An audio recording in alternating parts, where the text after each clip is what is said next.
வணக்கம். இந்த பாட்காஸ்ட்டில் 2000 வருடங்களாக இலக்கியத்திலையும் கலைகள்லேயும் நீடிக்கக்கூடிய ஒரு நாடகத்தோட இன்ஃப்ளூயன்ஸை பற்றி பார்க்க போகிறோம். அந்த நாடகத்தோட பேர் ஈடிப்பஸ் ரெக்ஸ். அதை எழுதினவர் பேர் சோஃபக்ளீஸ். இந்த நாடகம் முதலாக 429 BC பிஃபோர் கிரைஸ்ட் அப்போது அரங்கேற்றப்பட்டது. இந்த நாடகத்தோட பாதிப்பில் தான் சென்ற ஆண்டு வெளியான மகாராஜா அப்படின்ற திரைப்படம் உருவாக்கப்பட்டிருக்கு. மகாராஜா திரைப்படத்தை பரவலாக 2003ஆம் ஆண்டு வெளியான ஓல்டு பாய் படத்தை கூட கம்பேர் பண்ணி பல பேர் பேசியிருந்தாங்க. ஆனால் ஓல்டு பாய் படமே இந்த ஈடிப்பஸ் அப்படின்ற இந்த கிரேக்க நாடகத்திலிருந்து உருவாக்கப்பட்டது தான், அந்த பாதிப்பிலிருந்து உருவாக்கப்பட்டது தான். அதை யாரும் பேசினதாக தெரியல.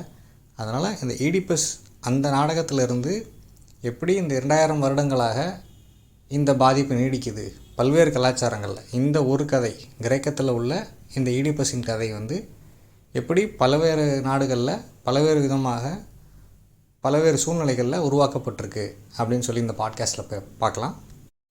ஈடிப்பஸோட கதை என்ன அப்படின்னா, இந்த நாடகம் இன் மீடியாஸ் ரெஸ் அப்படின்னு சொல்லக்கூடிய மிடில் ஆஃப் தி ஆக்ஷன் அப்படின்னு சொல்லுவாங்க. கதையோட ஆரம்பத்துலேயும் இல்லாமல் கடைசியிலையும் இல்லாமல் நடுவில் தொடங்குது. நீங்கள் வெற்றிமாறன் அவரோட படங்கள் அப்படி தான் தொடங்குறார். கிளைமேக்ஸுக்கு பக்கத்தில் உள்ள ஒரு காட்சியிலேருந்து தொடங்குவார். ஆடுகளம் படம் பார்த்துருந்தீங்க அப்படின்னா அந்த முதல் காட்சி கிளைமேக்ஸுக்கு மிக நெருக்கமான காட்சி. அப்படி இந்த நாடகம் தொடங்குது. நாடகத்தோட ஆரம்பத்தில் ஈடிப்பஸ் ஒரு நாட்டோட அரசன். அவங்ககிட்ட மக்கள் முறையிடுறாங்க. கொரோனா மாதிரி அங்கே ஒரு சூழ்நிலை, ஒரு கொள்ளை நோய், பஞ்சம், இதை சரி செய்யணும் மன்னா அப்படின்னு சொல்லி முறையிடுறாங்க. இதுக்கு என்ன காரணம்னு கண்டுபிடிச்சி யாராவது ஏதாவது தப்பு பண்ணியிருந்தால் அவங்கள தண்டிக்கணும், இதை சரி செய்யணும்னு முறையிடுறாங்க. மன்னன் அவனால் முடிஞ்ச எல்லா முயற்சியும் எடுக்கிறான். இப்போ உள்ள மன்னர்கள் மாதிரி, அரசர்கள் மாதிரி விளக்கு பொருத்தி வைங்க, கொட்டடிங்கெல்லாம் சொல்கிறதில்ல. அவனால் முடிஞ்ச முயற்சிகள் எடுக்கிறான். அவன் நாடகம் முன்னும் பின்னுமாக ட்ராவல் ஆகுது. இதுக்கு நடுவில் ஒரிஜினல் கதை என்ன, அதாவது இந்த ஈடிப்பஸ் ஒன்று ஒன்றாக விசாரிச்சுட்டு வரும்போது அவனோட முன்கதையும் தெரிய வருது. முன்கதை என்ன அப்படின்னா, அந்த தீப்ஸ் அப்படின்ற நாட்டில் இருந்த மன்னர், அவரோட பேர் லயஸ், அவரோட மனைவியோட பேர், அந்த ராணியோட பேர் ஜொகாஸ்டா. அவங்களுக்கு பிறந்த பையன்தான் ஈடிப்பஸ். அந்த பையன் பிறந்தப்போ ஆரக்கிள் அப்படின்னு சொல்கிறாங்க, ஒரு ஜோசியம் மாதிரி. அது என்ன, அதன்படி என்ன சொல்லிடுறாங்க அப்படின்னா, அந்த ஈடிப்பஸ் அப்படின்ற அந்த குழந்தை பெரியவனானதும் அவனோட அப்பாவையே கொலை செஞ்சுட்டு அம்மாவே திருமணம் செஞ்சுக்கிடுவான் அப்படின்ற மாதிரி ஒரு ஆரக்கிள் இருக்குது, ஒரு ப்ராஃபஸி இருக்குது. இதுக்கு பயந்து அந்த பேரண்ட்ஸ் என்ன பண்ணுறாங்கன்னா, அந்த குழந்தைய கொல்ல சொல்லி தான் கொடுக்குறாங்க. ஆனால் அதை கொண்டு போன அந்த மேய்ப்பெண், ஒரு ஷெப்பர்டு கொல்லாமல் பக்கத்து நாட்டு மேய்ப்பெண், இவனை போல் ஒரு மேய்ப்பெண் கிட்ட கொடுத்துட்டு வந்துடுறான். அந்த ஆடு மேய்க்கிறவன் கொண்டு போய் அந்த நாட்டு மன்னர்கிட்ட கொடுத்துட்றான். அது பக்கத்து நாட்டு பேர் கோரிந்த், அந்த நாட்டு அரசர் பேர் பாலிபஸ். அங்கே தான் ஈடிப்பஸ் வளர்றான். வளர்ப்பு பையன் அப்படின்றது பாலிபஸ் அவன்கிட்ட சொல்லவே இல்லை. அவன் வளர்ந்து வாலிபனான பிறகு அந்த வாலிப வயசில் அவனுக்கு ஜோசியம் பார்க்கணுன்னு ஆசை, தன்னோட எதிர்காலம் என்னென்னு தெரிஞ்சுக்கிட ஆசை. அங்கே ஆரக்கிள் ஆஃப் டெல்ஃபின்னு சொல்கிறான். அங்கே போய் அவன் கேட்கும்போது அதில் என்ன சொல்லிடுறாங்க அப்படின்னா, நீ உங்கள் அப்பாவையே கொன்னுட்டு உங்கள் அம்மாவையே திருமணம் செஞ்சுக்கிடுவ அப்படின்னு சொல்லி, அவன் ரேகைப்படி அதுதான் அவனுக்கான விதி அப்படின்றத அந்த ஊர் ஆரக்கிள் சொல்லிடுது. That is Delphi. இதை கேட்ட ஈடிப்பஸ் அதிர்ச்சியாகி அந்த துர்சம்பவம், அந்த விஷயங்கள் நடக்க நான் அனுமதிக்க மாட்டேன்னு சொல்லிவிட்டு அவன் ஊரை விட்டு கிளம்பி வந்துடுறான். வரும்போது இவன் ஒரு இடத்துல கிங் ஆஃப் தீப்ஸை மீட் பண்ணுறான், தன்னோட பயாலாஜிக்கல் ஃபாதர். அது அவனுக்கு தெரியாது. அப்போ நடந்த ஒரு சண்டையில் வாக்குவாதத்தில் அவரை கொன்னுறான், லயஸை கொன்னுறான். அதுக்கப்புறம் அங்கே இருந்த ஸ்பிங்க்ஸ், அன்னைக்கு தீப்ஸை ஆட்டி படைத்த சிங்கத்தலையும் மனித உடலும் கொண்ட ஒரு மிருகத்துக்கிட்ட இருந்து இந்த ஊரை காப்பாற்றுறான்.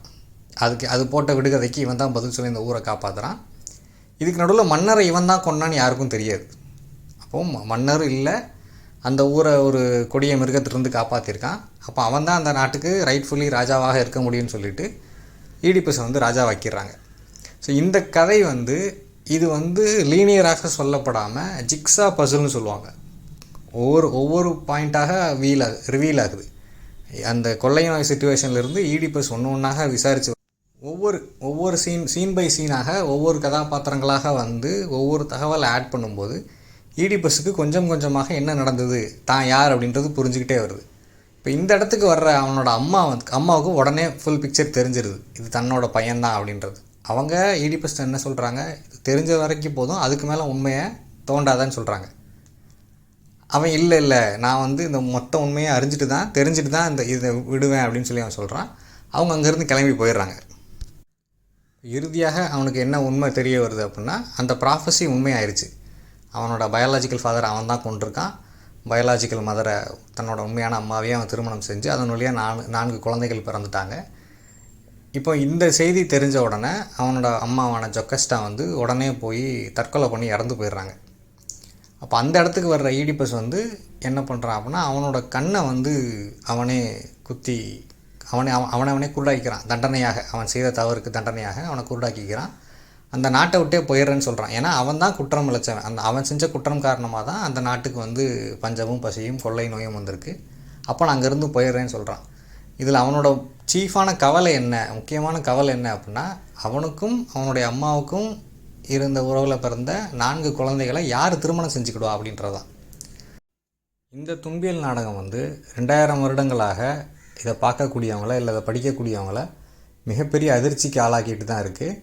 ஏன் அப்படின்னா, என்டையர் மனித கலாச்சாரமே எந்த விதியின் மீது கட்டமைக்கப்பட்டிருக்கோ அந்த விதியை இந்த நாடகம் நொறுக்குது. அந்த விதியை மீறின ஒருத்தனோட வாழ்க்கையை அது சொல்லுது. அவன் தெரிஞ்சு மீறலை, அவன் தெரியாமல் தான் செஞ்சான். ஆனாலும் அது எவ்வளோ பெரிய துயரம், அது எவ்வளோ பெரிய அவமானம் சொசைட்டியில். அவனோட கடைசி கேள்வியே அதுதான். இப்போ இப்படி உறவுக்கு ஒரு குழந்தை பிறந்துட்டா அதை யார் திருமணம் செஞ்சுக்கிடுவா, அந்த குழந்தை அது என்னவாக அர்த்தப்படுத்தப்படும் அப்படின்றது தான். அப்போ இந்த நாடகம் இந்த துன்பியல் ஆஸ்பெக்ட் 2000 வருடங்களாக வெவ்வேறு கலாச்சாரத்தில் வச்சு பார்க்கப்படுது.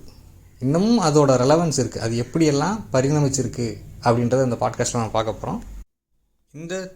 இந்த ஆசிரியர் வாழ்ந்த காலத்திலே, சோஃபக்லீஸ் வாழ்ந்த காலத்திலே வாழ்ந்தவர் அரிஸ்டாட்டில். அவரோட பொயட்டிக்ஸில் பொயட்டிக்ஸ் அப்படின்ற நூல் அது இலக்கியத்துக்கான ஒரு கிராமர் அப்படின்னு சொல்லலாம். ஒவ்வொரு இலக்கியமும், கவிதையோ நாடகமோ அது எப்படி இருக்கணும் அப்படின்றதுக்கான கிராமரை உருவாக்குனவரே அவர் தான். அவர் ஒரு ட்ராஜடியை பொறுத்த வரைக்கும் அதோட எண்ட் ரிசல்ட் என்ன வரும்னு சொல்கிறாருன்னா கத்தார்சிஸ்ன்னு சொல்கிறார். கத்தார்சிஸ் அப்படின்றது ஒரு துன்பியல் நாடகத்தை பார்க்கக்கூடிய ஒரு தனி மனிதர், ஒரு சாதாரண மனிதர் அவர் அழுது அதன் வழியாக தன்னுடைய சோகங்களை குறைச்சிக்கிறாரு அப்படின்னு சொல்கிறார்.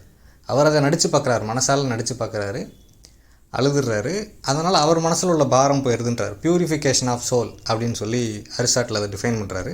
நாட்டில் ஒவ்வொரு நாளும் எவ்வளவோ துன்பியல் சம்பவங்கள் நடக்கத்தான் செய்யுது. விபத்துக்கள், கொலைகள், எவ்வளவோ கெட்ட விஷயங்கள் நடக்குது. இது நமக்கு செய்திகள் வழியாக தான் சேருது. ஆனால் எதுவும் அவ்வளவு எளிதாக நம்மளை பாதிக்கிறதில்ல. ஆனால் இப்படி ஒரு நாடகத்தை பார்க்கும்போது, இப்போ நீங்கள் உதாரணத்துக்கு அசுரன் மாதிரி ஒரு படத்தை தேட்டரில் பார்க்குறவங்க அந்த பெரிய பையன் இறந்து போகும்போது தனுஷும் அவரோட மனைவியும் அந்த கதாபாத்திரம் அழுகும்போது கிட்டத்தட்ட எல்லாருமே தேட்டரில் கதறி அழுதாங்க. ஒரு சேது படம் வந்தபோது அது மிகப்பெரிய இம்பேக்டாக இருந்தது. கடைசியில் அந்த சேது கதாபாத்திரம் கதாநாயகி இறந்து போனத உடனே திரும்ப நடந்து போயிடுறது, திரும்ப நான் அங்கேயே போயிடுறேன் அப்படின்ற மாதிரி. அப்போ இந்த துன்பியல் நாடகங்கள் மக்களை அவங்க அந்த இடத்துல இருந்து பார்க்கும்போது அவங்க அவங்களுக்கு வேறு வழி இல்லாமல் அதை அழுகிறாங்க.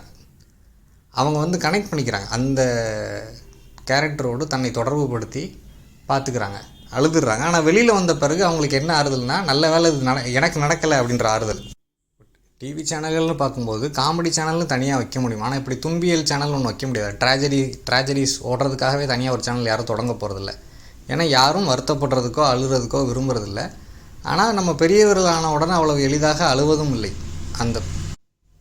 அந்த பென்டப் எமோஷன்ஸ்னு சொல்லுவாங்க. எல்லோரும் உணர்ச்சிகளை அடக்கி வச்சுருக்காங்க.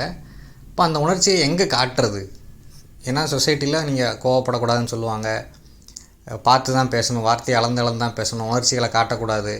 இப்படியெல்லாம் இருக்கும்போது இது ஒரு அவுட்லெட்டாக இருக்குது. இந்த துன்பியல் நாடகங்கள் அதை பார்க்கும்போது நீங்கள் அந்த கதாபாத்திரமாக கொஞ்சம் நேரம் நடித்து பார்த்து அந்த இடத்துல இருந்து பார்த்து நீங்கள் அழுதுட்டு வெளியில் வந்தோடனே உங்களுக்கு உண்மையிலே அதை செய்யாமல் ஒரு ரிலீஃப் கிடைக்குது. நீங்கள் அந்த கெட்ட கனவின் வழியாக அந்த கெட்ட வாழ்க்கையை வாழாமல், அந்த துன்பியல் வாழ்க்கையை வாழாமல் நீங்கள் அதை செகண்ட் ஹேண்டாக வாழ்கிறீங்க. இன்னொருத்தர் வாழ்கிறத பார்க்குறீங்க, நீங்கள் மனசால் நடித்து பார்க்குறீங்க, அப்புறம் அதிலிருந்து வெளியில் வந்துடுறீங்க. இப்போ இதுதான் பியூரிஃபிகேஷன் ஆஃப் சோல் அப்படின்னு சொல்லி அரிஸ்டாட்டில் அன்றைக்கி டிஃபைன் பண்ணியிருக்காரு. இப்போ அனைத்து இதிகாசங்களும் பேரிலக்கியங்களும் பொதுவாகவே ரெண்டே விஷயத்தை பற்றி தான். ஒன்று வந்து காதல், இன்னொன்று வந்து யுத்தம். விருமாண்டி படத்தில் வந்து கமலஹாசன் சொல்லுவார், எங்கள் ஊரில் வெட்டு விழுந்தால் ரெண்டே விஷயத்துக்காக தான், ஒன்று மண்ணுக்காக, இன்னொன்று பெண்ணுக்காக. இப்போ பெரும்பாலான இதிகாசங்கள், பேரிலக்கியங்கள், கவிதைகள் எல்லாமே வந்து மண்ணுக்காகவும் பெண்ணுக்காகவும் மனிதர்கள் அடித்து கொண்ட கதை தான். அது ராமாயணமாக இருந்தாலும், மகாபாரதமாக இருந்தாலும், இலியடாக இருந்தாலும், ஆடிசியாக இருந்தாலும். இப்போ இதில் மனிதர்கள் தெரியாமல் செய்வது அப்படின்றது வேறு, பெண் மேல் ஆசைப்படுவது அப்படின்றது வந்து அவங்க தெரியாமல், இது வந்து ஈடிப்பஸ் தெரியாமல் செய்த தவறு, அவன் தெரிஞ்சு செஞ்சதில்லை. அன்றைய கிரேக்க சொசைட்டியில் தெளிவாக அவங்க ரூல்ஸ் வச்சுருந்துருக்காங்க, யார் யாரை திருமணம் செஞ்சுக்கலான்னு சொல்லிட்டு. அன்று இன்செஸ்ட் முற்றிலும் தடை செய்யப்பட்டிருந்தது தான். நீங்கள் பழைய கிளாடியேட்டர் படம் பார்த்துருந்தீங்க அப்படின்னா, ரசல் க்ரோ நடித்த படம், அந்த படத்தில் வந்து அந்த கதாநாயகியோட சகோதரன் கமோடோஸ், அவன் தான் வந்து அவங்க அப்பாவை கொண்டுட்டு அந்த நாட்டுக்கு ராஜாவாயிடுவான். அவன் தொடர்ந்து வந்து சகோதரிக்கிட்ட அப்ரோச் பண்ணிகிட்டே இருப்பான், அவன் கூட வந்து இருக்கணும் அப்படின்ற மாதிரி. அப்போ இது அன்னைக்கு பெரும்பாலான பார்வையாளர்களுக்கு புரியல அவன் என்ன சொல்கிறான் அப்படின்றது. இப்போ லேட்டராக தான் வந்து மக்கள் புரிஞ்சுக்கிட்டாங்க, அவன் வந்து தன்னோட சொந்த சகோதரியை வந்து தன்னோட ஆசைக்கு இணங்க கூப்பிட்றான் அப்படின்றத வந்து ரொம்ப லேட்டராக தான் மக்கள் புரிஞ்சுக்கிட்டாங்க. அன்று வந்து இது அனுமதிக்கப்பட்டதல்ல, ஆனாலும் அதிகாரத்தில் இருந்தவங்க அவங்களோட அதிகாரத்தை பயன்படுத்தி தவறுகளை தொடர்ந்து செஞ்சுருக்காங்க. இப்போ கிளியோபாட்ரா மாதிரி ராணி வந்து தன்னோட சொந்த சகோதரனையே திருமணம் செஞ்சுக்கிட்டாங்க அப்படின்னு சொல்லி ஒரு தகவல் இருக்குது. அதாவது ராஜ்யம் தன் கையை விட்டு போயிடக்கூடாது அப்படின்றதுக்காக. அந்த பழக்கம் இன்றைக்கி வரைக்கும் வேறு வடிவத்தில் இருக்குது. சொந்தத்துக்குள்ளேயே ரொம்ப நெருங்கின சொந்தத்துக்குள்ளேயே கல்யாணம் பண்ணிக்கிறது, சொத்து கையை விட்டு போயிடக்கூடாது அப்படின்ற ஒரே காரணத்துக்காக. இந்த மாதிரி இன்று வந்து தெளிவாக இருக்குது. அன்று இந்த தெளிவு, இந்த இன்செஸ்ட் அப்படின்றது வந்து அவங்க அதை கிளியராக டிஃபைன் பண்ணியிருந்தாலும் அதை சிலர் மீறியிருக்காங்க. அப்படி மீறும்போது என்ன ஆகும் அப்படின்றத வந்து இப்படி நாடகங்கள் வழியாக அவங்க வலியுறுத்தியிருக்காங்க. அதை செய்யக்கூடாது, இல்லை வந்து அதை செய்கிறதுனால இப்படி துன்பங்கள் நேரலாம் அப்படின்றத வந்து ஒரு வார்னிங்காக அன்றைக்கி எழுதியிருந்திருப்பாங்க அப்படின்னு சொல்லி நம்ம யூகிக்கலாம். ஒரே பாட்காஸ்ட்டில் எல்லாத்தையும் டிஸ்கஸ் பண்ணுறதுனால இதோட லென்த்து ரொம்ப அதிகமாகிற வாய்ப்பு இருக்குது. அதனால் ஈடிப்பஸ் பற்றின எல்லா டிஸ்கஷனும் இந்த பாட்காஸ்ட்டோட முடிச்சுட்டு அடுத்த பாட்காஸ்ட்டில் ஓல்டு பாய் படத்தை பற்றி பேசலாம்னு நினைக்கிறேன். அதுக்கப்புறம் மகாராஜா படத்தை பற்றி தனியாக ஒரு பாட்காஸ்ட் பேசலாம்னு நினைக்கிறேன். தொடர்ந்து கேளுங்க. தேங்க்யூ.